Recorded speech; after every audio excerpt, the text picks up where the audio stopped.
Senator Rick Scott joining me now. Senator Scott, we appreciate your time. Thanks for joining us today. It's nice to be with you. So first, we're a week and a half in now. I'm just curious how you would characterize how the operation in Iran is going. All the briefings I've received, it's going very well. The military is meeting its targets. Clearly, the Iranian government is struggling. Their military has been, I don't know the right word, dismantled. Their ability to produce a nuclear weapon has been degraded. Their ability to build ballistic missiles has been degraded. But we have to keep, we're going to have to keep working on this until they have a regime that decides they don't want to chant death to America and build weapons to try to destroy our way of life. So the Islamic Republic has named who they say their new leader will be. Give me your reaction to that.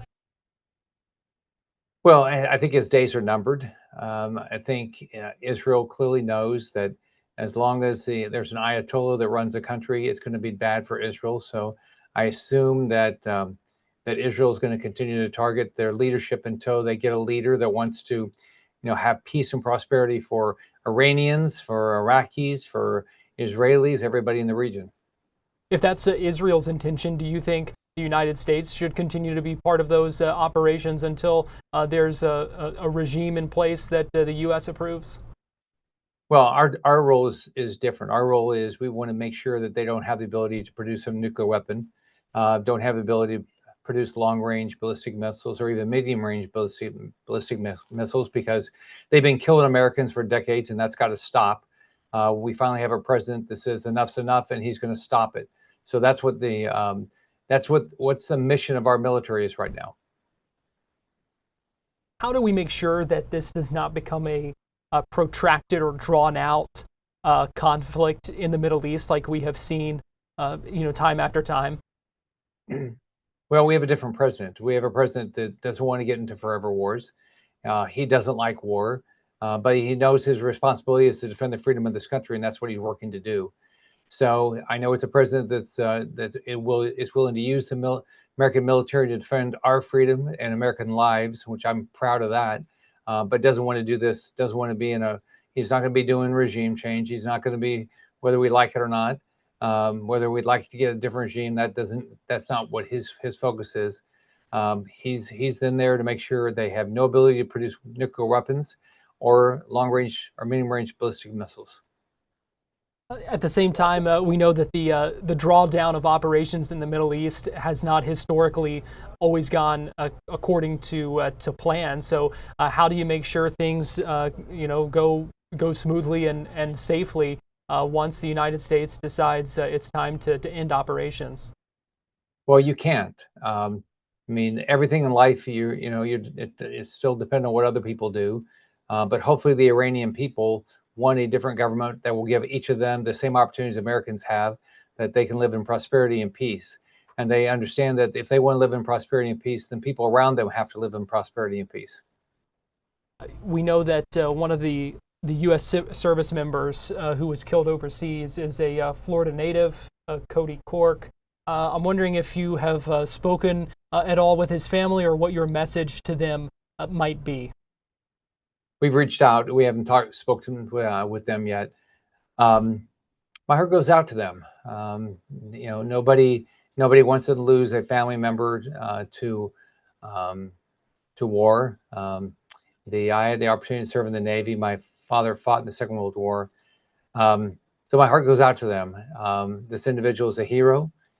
He put his life on the line like anybody that serves in the U.S. military does. They put their life on the line, and unfortunately, his was the ultimate sacrifice. And I'll make sure when I speak to his family that I will do everything I can to make sure their family members never forgotten. We have heard from the White House that they have not, that the president is not ruling out a potential draft. We know that is a comment that has gotten some attention in the past, couple of days, and some pushback as well from folks who say they're concerned that could signal potential boots on the ground and maybe potentially expanded operations. What do you make of that?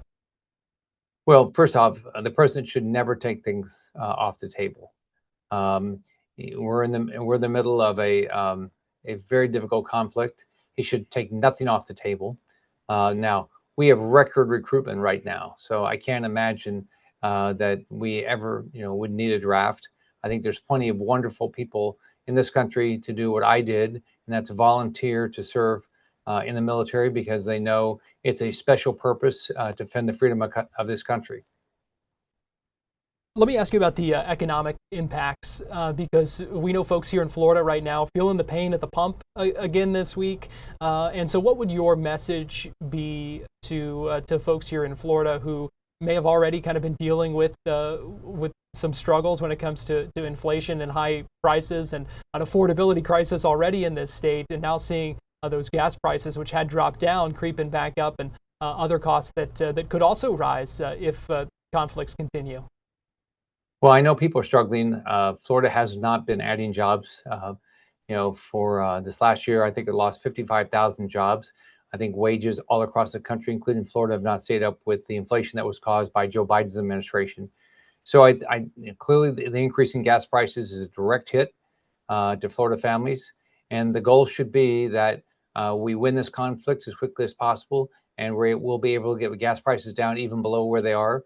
I think with the improved relationships in Venezuela, that should help as they bring more of their production online. That'll help drive down prices.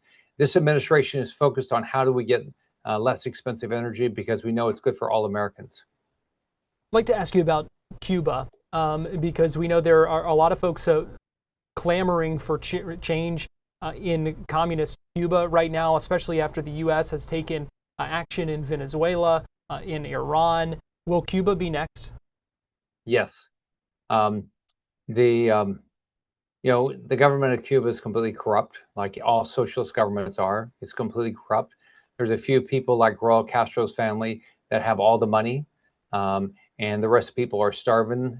So the president's doing the right thing, making sure the government of Cuba does not have oil, does not have dollars, does not have opportunity. At the same time, making sure that the people of Cuba have the opportunity to prosper.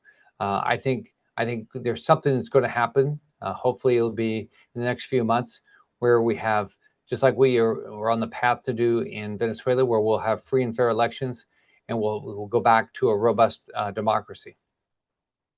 Would you support military action to push for regime change in Cuba? Well, number one, I don't think you take anything off the table, but I don't think that's what's going to happen. I think what's going to happen is the government of Cuba is collapsing because they cannot provide the services for the citizens. Well, Senator Rick Scott, we appreciate your time. Thanks for joining us here on Florida Live. All right. Have a great day. Bye-bye.